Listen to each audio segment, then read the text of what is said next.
hunkering down. They just changed the rates, changed the programs. All right, we are now live on Facebook. How you doing? Doing phenomenal, man. How are you Excellent, doing? Brian. Yeah. So, look, I am excited. We got special guest John Granlund with us today. John and I have known each other for a long time. We did a deal together probably 10 years ago. We've stayed in touch, and I really appreciate John's insight because I think, like myself, John is willing to say what he thinks is true, irregardless. Not quite to the level that I generally do, but he's up there. If you talk to him privately, he's got some good insight. And John, you've been doing this for a minute as well, correct? You before me, at least in real estate. This is year 19. That's a Wow. lot. There you go, man. And Tim, you're on year 40. No, I'm not 40 yet. Close. 46 years. Since 1984, right? Dude, and you got it, man. Yeah, I was 6 years old when Tim got in the business. So Tim's a lender, and John and I are realtors. John's in Virginia. I'm in Maryland. And I'm going to set the stage real quick just for anybody who wants to know why we're talking about this. There was a lawsuit that just was what do we call it? The jury came back in favor of the plaintiff that said the National Association of Realtors and brokerages were colluding to, and if I don't get this right, you got to look it up, to inflate commissions. And that many people are saying that they're going to do away with buyer's agency, and you're just going to have to maybe deal with the listing agent, or some new form of the way we do real estate is going to come out of this, and that they're going to prevent sellers from paying the buyer's agents. So let's get your thoughts, guys. What do you think about this? Who's first? Tim? I'm all what Brian knows. I see this. Honestly, I think this is a positive thing, Brian. I mean, think about it. What's going to happen? I mean, it's going to mean that we have to differentiate now and show truly that the buyer is being properly represented, right? Think about it. Before, it was all paid by the seller. Now we're going to have just additional disclosures, additional addendums. It's just going to split it out. I don't think it's going to have as big of a change that everybody's kind of yelling and screaming about. We got to play it out, right? But the positive news is that, hey, we've decided, look, you've got to show that the seller is paying a certain portion and that they have obligated themselves and agreed to it in a separate addendum. Buyers are going to recognize what their part and what their contribution is. It really isn't a bad thing. I don't see this as the world falling. I would say you're making a couple assumptions. I think that we don't know what's going to happen yet, right? Okay. We don't know how this is going to affect everything. So, John, what do you think? I am also of the belief that it's going to be a good thing. I don't think much is going to change for a while, but it will change. I think more so than the brokerages putting rules about compensation in place. I think the MLSs are going to get rid of the buyer agent like commission field in the MLS. I think that'll go away. And if you're going to be offering something, you have to do it in remarks, that type of thing. What sellers end up offering, I think it's going to look a lot like what the builders do now. In a slow market, they'll give you an arm and a leg, and in a seller's market, they're not going to want to pay much of anything. Right. The biggest, I think consumers ultimately are going to hate it because they right now can click a button on a website and go look at a house anytime they want. Like that's going to end because they're going to need to have some type of agency or agreement with somebody. These people just aren't going to, I think they will at first, but eventually they're not just going to show houses without something in place. So the buyer consultation, which very few people do, is going to come back in a big way. Right. And that is going to be the start of relationships with buyer agents. And what you charge or don't charge will be up to the agents individually, but there'll be some, I'll bet, who charge a lot more and make more per deal than they're making now, and there'll be some who no one's going to sign anything with, and we've all met them. So it's if you're really if you're an expert and offer value, I think you're going to make more money as a buyer agent. And eventually. yeah, You and know, I'm gonna chime in here and agree with what Brian is saying. I mean, what John's saying. Think about it, Brian. If you're out there and you need to get representation for an attorney, where do you go? Are you gonna pull your paperwork off of the web, to file your divorce if that's what you're doing? Yes. Or Look what yeah, okay. LegalZoom did to the attorneys, Tim. True that. But think about it. I mean, if you want the best representation possible, right, you're willing to pay for it. Just like when you go to the doctors, you want the best doctor. When you get an accountant, you want the best accountant that you can afford. So I think John's right in a way. I think representation might even be better than what we have today. I disagree completely. And the reason I disagree is I think that buyers are having a hard enough time with the new reality as of 2019, where they're not getting their closing costs paid for. So it's like, hey, I want to buy a house. I got my down payment. Oh, bam! By the way, you got to pay 3.5% in closing costs.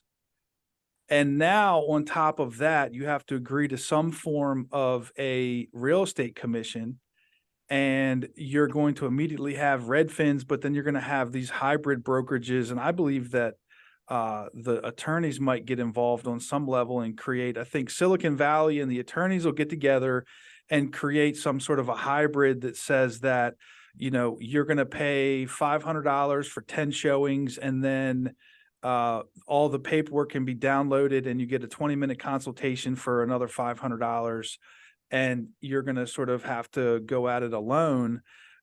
Or John Granlund, being the top-notch agent that he is, will do it for you for a cool 2% or 3%, and you're looking at a $600,000 house. Now you have to come up with another $12,000 or $18,000. I find that's going to be, and this is what I've said for years: if real estate agents had to get paid up front, like you sit down with me and I'm like, okay, I'm happy to help you buy a house. Your price range is 600. I'm going to need you to cut me a check for 18, and I'm happy to get started today. How many houses would we sell? Not a lot. I mean, Yeah, I agree. yeah. So, but let's turn that around. So if the seller now is only paying 3% commission, let's just go that direction. Yep. Will they be more inclined now to pay closing help because they don't have it coming out of the other part? They're going to pay whatever's customary. And that is, they're going to pay the buyer's agent and the closing costs and wash somebody's car if that's what it takes to get top dollar. I think what's going to happen is it's going to drive it so that it doesn't require them to pay 3% to the buyer's agent in order to sell it. And they're not going to if they don't have to. The reason why they do it today is because there's not a alternative. I've had this conversation just like literally a couple weeks ago with one of my clients. And I said, you're getting ready to go buy a house. You're going to have a real estate agent, and I think the number is 90% of buyers are represented by buyer's agents because they're going through the normal process. 10% of listings are sold person to person with no realtors involved. Okay. So there's a 90% chance that the people that you want to attract to your house are working with the realtor. If you choose not to pay that person any money, ethically, they should still go through with the deal. But the reality is it's going to make it very hard to attract a buyer. Today. I don't agree. I think real estate agents have been negotiating fees forever. We really only do it on the listing side primarily now. But if you're on the buy side, Tim has fees. If we're negotiating closing costs, we're negotiating Tim's fees into the deal. The title company has fees. Everybody has fees. And we negotiate all of those fees. So now we have to negotiate our own fee as well. And I really don't see, I see many agents having a problem with that because they really don't understand even what they do or what value they have. But the ones who do, and you're able to articulate it and say, hey, when you work with me, you're going to get this, this, and this. And oh, by the way, I'm going to guarantee this, this, and this. And, you just lay out like what it looks like for them, and you paint a picture, and you sharpen your sales skills and your negotiation skills. It's going to get worked out, and you're going to, it's going to be better. It's going to really be confusing and suck for a lot of people for a while, but when it's all done, it's going to be better. It's going to be better for everybody, the agents, the consumer, everyone. The only people who aren't going to be happy are the buyers who just can't click a button on the internet and run see a house when they want to. So Where are you currently sitting, John? I'm in my basement. No, I mean, what city? What city? Oh, I'm in Herndon, Virginia. Okay, Yeah, Herndon, Virginia. And beautiful Herndon. how does that rank on the list of richest counties in the country? Well, Loudoun County's the richest. Okay. I can hit that with a rock from my front door. Yeah. Uh, and then I don't know where Fairfax is, third or fourth, It's somewhere it's around right there. up there. Yeah. And we'll just say in the entire world, John's sitting in the third richest county in the entire world. It's a different world you live in, John. Well, in a world where someone may not have the money to pay for the agency, they're still going to probably recoup it from the seller in the form of a closing costs concession. And if every buyer needs that, the sellers to sell their home are going to offer it. So it's just they're going to know up front what it needs to offer, and you're still going to be paid by the buyer. The market, you're correct in that the market will decide, who's paying this. Like maybe in certain parts of Southern Maryland, first time home buyers haven't saved a ton of money, and that's all they can do to afford the house and their closing costs. Where I was showing houses at 10 o'clock last night, Tim, where was I at? Mangemore. That's correct. Yeah. But if that's the reality across the board, then people are going to know, I need to offer some type of seller concession to a buyer's realtor because the buyer can't afford to pay them and the buyer wants to be represented. How is that any different than the way it's done today? It's really not. And that's why I think the lawsuit was, I think they were wrong. I think it's, every listing agreement that I do with people says what the total commission is, what we're offering the buyer agent. I mean, it's all very clear. I'm not running around telling buyers I work for free. I mean, they know I don't work for free. So I don't, to me, it's, it's like when you get the email for the class action lawsuit for Red Bull because it said it gave you wings and you sign it and you get sent your 30 cents. So all these people saw this, oh, I'm going to get some money except back. It said $30,000, not 30 cents. Like they were giving you your commission back times 5. Yeah, I'm signing. God forbid. Yeah, I don't agree, but whether I agree or not, who cares? Like, what am I? I'm a real estate agent. I'm not a lawyer or anything. But it's in my world, it's already pretty clear what people are paying. So I agree. Yeah. But I would also say the reason why we're all here right is because, and here's the thing that I would just like to point out. If any of us go on any website, New York Times, MSNBC or Fox News or whatever, and you go down to the comment section and you read what the general public has to say, 99% of the comments are negative. And I think that's where this is ultimately coming from. Yeah, I would agree with that, Brian. But if you go to Brian Mayer's Zillow page and you read the comments about him there, 5 stars all day, baby. I mean, so, it's, how do you know you're doing a good job? Because your clients tell you. Yeah, right. I agree. So it's, what somebody else says that doesn't know their asshole from their elbow is, who cares? So what do your clients think? That's what's important. It's also, Brian, going to add another layer, if you will. I think it's going to reduce the number of real estate agents in the community. I think it's going to take the people that are serious selling representatives, serious buyer representatives. That the good agents are going to stand out, in my opinion. The ones that don't know how to sell, don't know how to negotiate, they're going to drop out. So the mix is going to change somewhat. That could actually be a very positive thing. Think about it. I mean, you're bringing in more of the professionals, more of the focused individuals who really know the marketplace and know how to play it out. That's a win-win as well, man. So I don't see this as a negative. I don't either, because I'm a listing agent. John's a listing agent, and Tim, you're a lender. Tim, you work with buyer's agents almost exclusively. Like, I mean, you don't have a relationships with me when I'm selling a house, right? So, I think that the majority of real estate agents on a percentage basis help more buyers than they do listings. Like if you put 100 realtors in the room, 80% would do more buyers than listings. And 5% of the listing agents would be doing 60 to 80% of all the listings that are sold in that group. So as a listing agent, I would say it helps me because it helps me articulate the value. Perhaps it gives me a little more control because if there's less buyer's agents or less buyer agent involvement. And I would also say this, and John and I have had this discussion, and Tim and I have had this discussion. It kind of makes sense that there's some frustration and pushback about the idea of a home seller having to pay the buyer's agent 2.5%, 3%. As a fiduciary, my job is to protect your interest at all times. And I'm going to ask you to pay somebody else to work against your interest in every single situation. I agree. That is the way the listing has evolved, right? I mean, think about it from that perspective. But listen, let's just go back to the idea that, you know what, John had another good point. You also might have like a cafeteria selection. You might say, hey, you pay this amount for this service. Yep. You pay additional for this service. You pay additional. Well, Redfin does it now. So I mean, I don't see a massive change. I think there's going to be some limitations depending from the lending side, depending upon, if the buyer does end up paying any real estate commission and we negotiate that through seller help, are we going to see any relief there? Right. I mean, that's an issue. Well, currently VA prevents any buyers from paying any money towards a real estate agent, which is crazy, by the way. Like, why does that even make sense?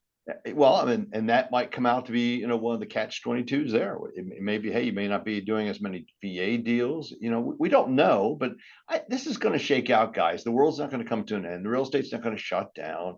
People still got to buy. People still got to sell. It's still going to happen. It sounds to me like if I were to try to put this on a percentage basis of how disruptive this is, what number on a scale of 1 to 10, how disruptive is this in your mind? 10 being blows the whole industry up, 1 being everything stays the same. What do you think, John? What's your gut? I think it's going to hurt a lot of real estate agents. So What's I think number, it's a John? 6 or a 7. Hey, I'm with you, bro. I was more along the lines of maybe a 4. Yep, I'm a 7. But I think it's going to be better. I think it's going to be better. At the end of the day. Yeah, it's going to be better. And I think it'll make more sense to consumers eventually. In the beginning, they're not going to like it. I have I spend some on different search portals and stuff, and they ping your phone and they're like, hey, I'm interested in 123 Main Street, can I see it? Normally I'll run out and show it to them and try to meet them and shake their hand and talk to them some more, but I won't be doing that. I won't be doing that. That's Right. never going to happen. No. Once this goes into effect. We're going to have to meet at the office or over a Zoom, or we're going to have to do something where we come to some form of an agreement. I think the associations are really going to need to simplify the buyer agency agreements. Correct. I mean, they are terrifying to look at if you don't know what it is. I mean, it's pages of legalese. I mean, they're going to need to be really simple, 1 page, spelled out very clearly, not scary for a consumer. Otherwise it's going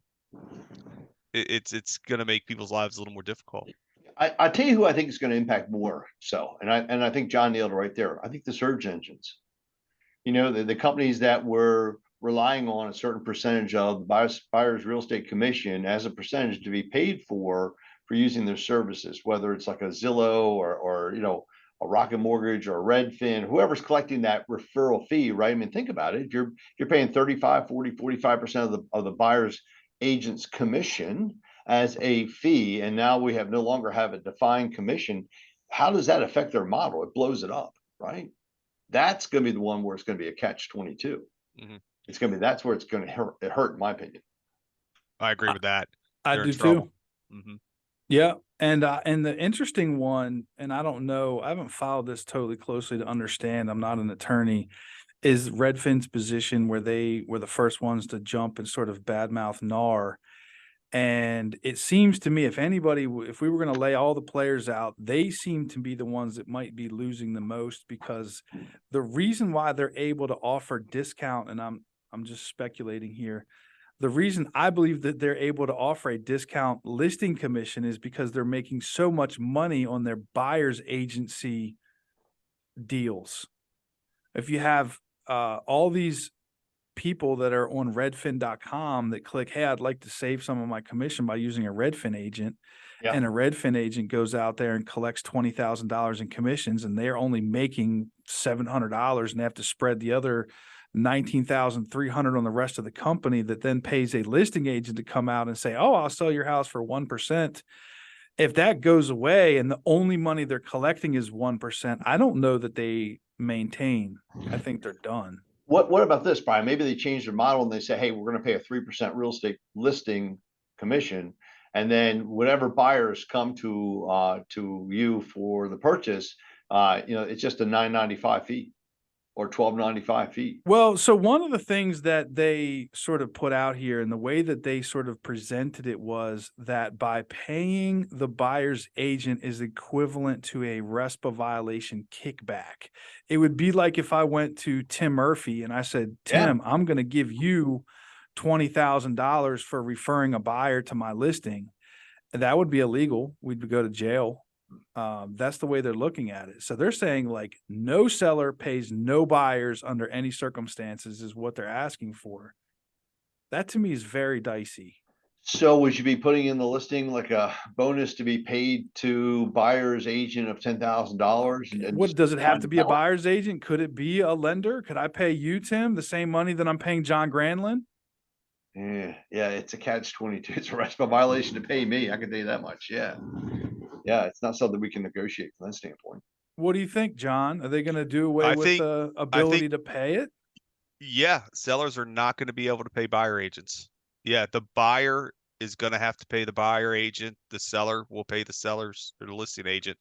Yeah, that will be how it ends up. Let's just say that is the way it'll end up. Mm-hmm. I think that moves the needle up to an 8.5 as far as disruption. No. All right. So again, keep in mind, John's in Fairfax, Virginia. In Nanjamoy, Maryland, they are not paying me 3% to help them. Not 2%, right. Not 1%. You know what else is going to happen, Brian? Or I say what else is going to happen. No one knows what's going to happen. Yes, but my guess is that NAR and all these real estate companies are all going to settle.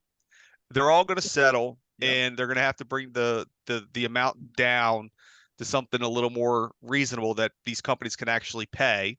And the agents who are members of NAR, and I have no intention of leaving. I think that, they're probably more important now than they've ever been. There's going to be some type of special assessment, almost like a condo assessment to agents, and we're going to write a check. And it may be spread out over time, but I would anticipate over the next year or two for the association to come to the real estate agent and say, oh, by the way, we need $3,800 from everybody, or whatever the number is. I mean, who knows? Really?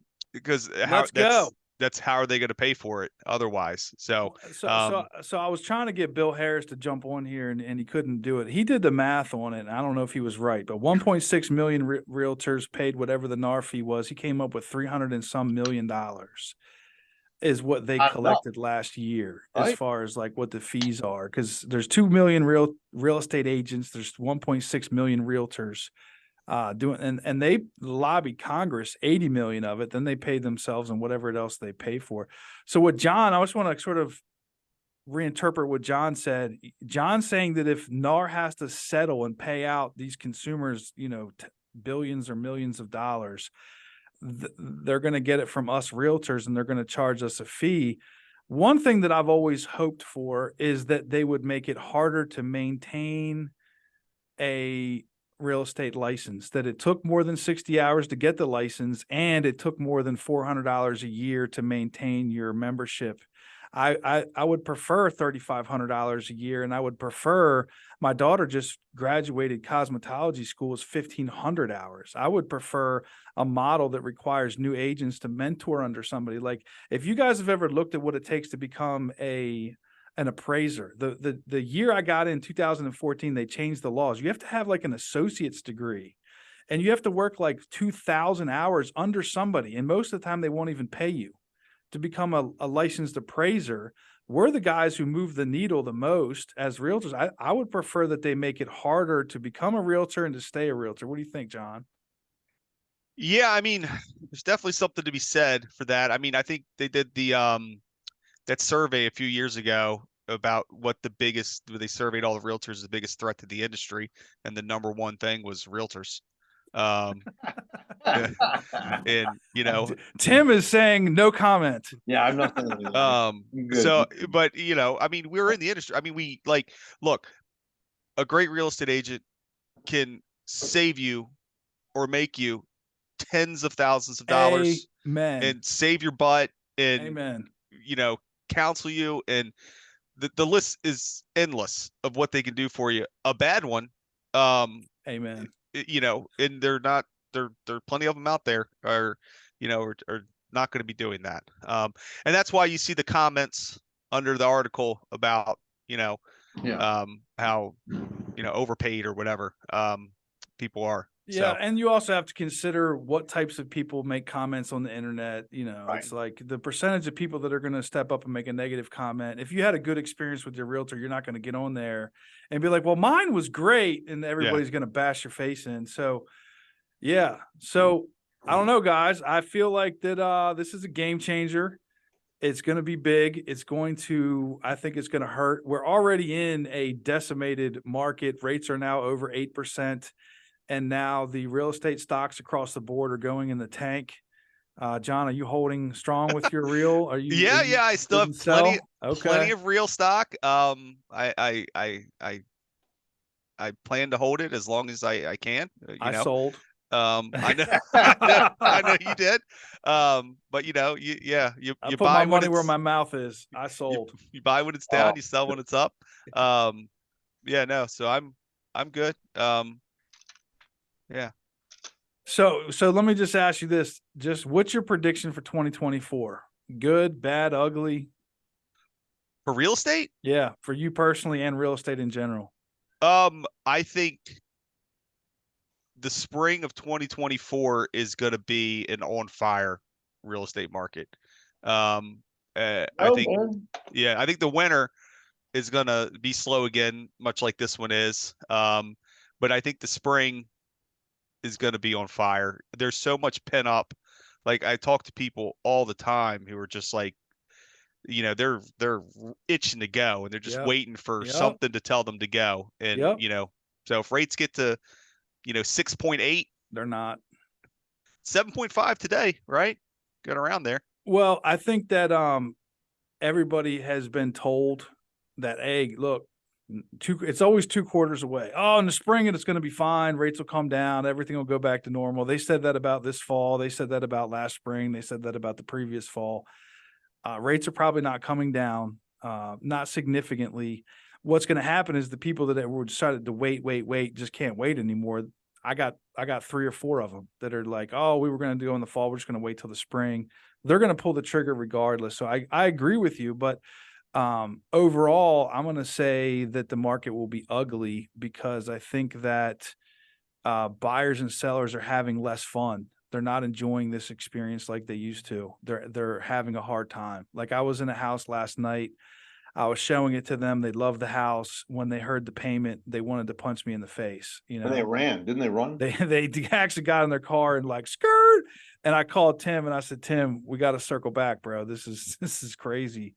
Yeah. People are having a hard time, and the sellers are equally frustrated because they're not getting the showings. And I had this one house sold twice, and the guys went back to their situations and said, I just can't do it. I can't afford it. I just don't want to make that payment. We're going to wait for rates to come down. So I think it's going to be ugly. I think it's gonna be strong, guys. Yeah. And it's gonna be ready at the end of the day. It's up to us. I mean, isn't that the case? It's your attitude, your focus, your vision, and I think rates are going to do great. So, Brian, I agree with John. I mean, John, I'll have to exchange phone numbers with you afterwards. He doesn't like hearing me be negative all the time. Tim is like a ray of sunshine. He wants somebody to pipe into him some positivity. It's gonna be better. It's gonna be better, Brian. It's going to be way better. Like, think about like, you're listing a house, some of these jokers that send you the offers, and some of the ones that are excellent that send you the offers. And, the consumer is going to, when they're actually handing somebody some money, yep, they're going to be much much more particular, you know, of who they hire and don't hire, and they're going to interview, and they're going to be smart, and they're going to do research, and they're going to look at your Zillow page, and Yep. they're going to Google your name, and you know, they're going to ask for recommendations. You know, it's the same way you get the listing business now. That's how you're going to get the buyer business. I agree with you on that. And I think the other thing that'll come out of this is something that we haven't thought of yet. There will be a new something or other that's going to come along that's going to change everything in some way. But I also think that there will be opportunity. Whoever plays their cards right will come out on the other side of this in a much better position. And I would say, you know, Tim's been doing this. He's very well established, has a fantastic reputation.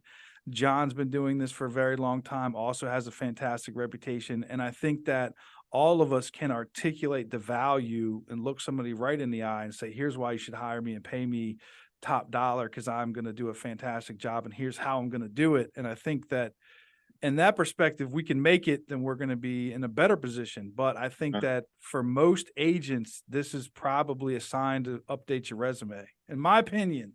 Just saying. And with that, we'll see who comes right in the next couple of months. You can do it, agents. No, don't update it yet. Just get to work. All right, guys, this was Thanks, man. fantastic. John, I Fun. appreciate you. I think John should come on more often I agree, man. and join us. And There you I go. like his insight. And John and I talk all the time. He's a good dude. So I appreciate you, John.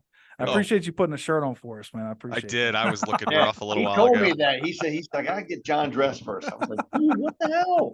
I dressed up for you guys. You can He see. did. He did. I'm I out see here that. cutting grass at the church. So I took some time out to join Very you guys. good, man. All right, guys. All right, guys. Thanks, man. Thank you. All right, Yep. Bye. All right, later.